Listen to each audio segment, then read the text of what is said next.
Me and you both know why we're here right now, and it's because you will not stop procrastinating to save your life.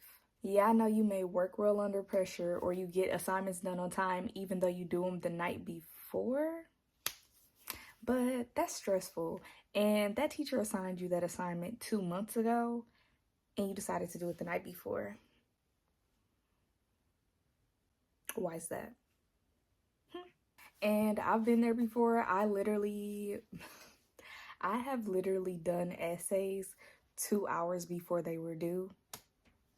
Literally 2 hours before they were due. That's how bad I was at procrastinating. And when I tell you that I was stressed out, so from a former procrastinator, I'm going to give you some tips that helped me out that I know for sure will help you stop procrastinating. Tip number one is if you have something big to do, you need to break it down into smaller chunks. So let's say that you need to clean your house.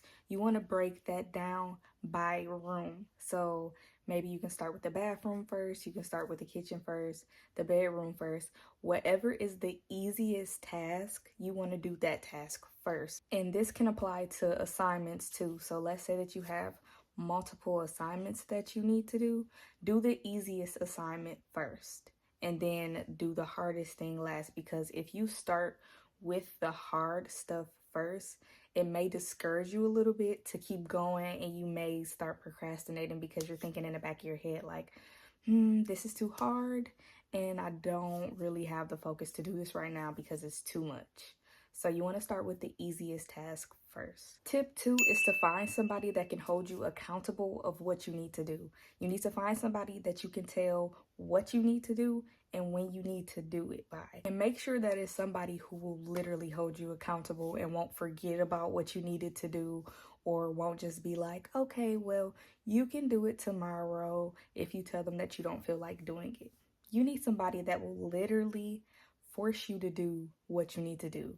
So it's probably going to be really helpful if you have a parent or either a friend that will stay on you about your work.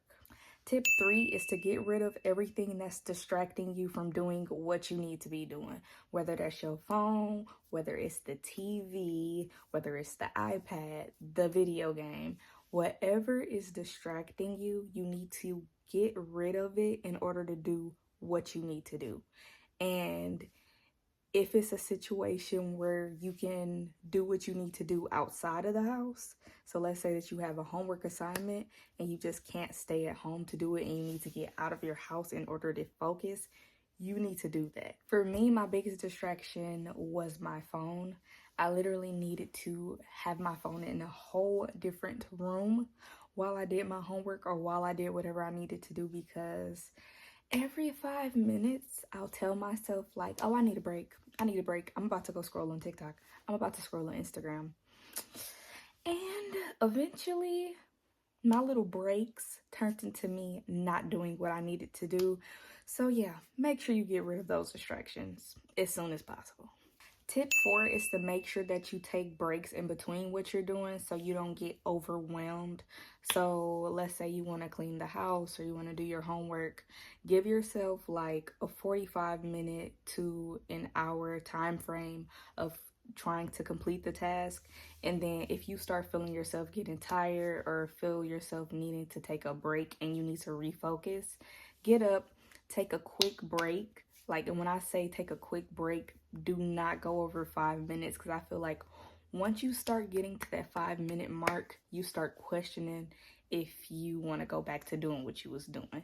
So make sure you take small breaks in between and don't take long breaks in between. And tip number five, which is the last tip, is that you need to reward yourself for completing your work. So this is like giving yourself an incentive. So it's giving you some motivation and it's giving you something to look forward to at the end of the tunnel of what you need to do. So that can be going to your favorite restaurant, finally getting to play your video game, going out, going to visit friends. Whatever that reward will be, it's going to be in the back of your head while you're doing your work. So it's going to push you to get that work done, and it's going to stop your procrastination because you know that once you're done, you get to do what you want to do.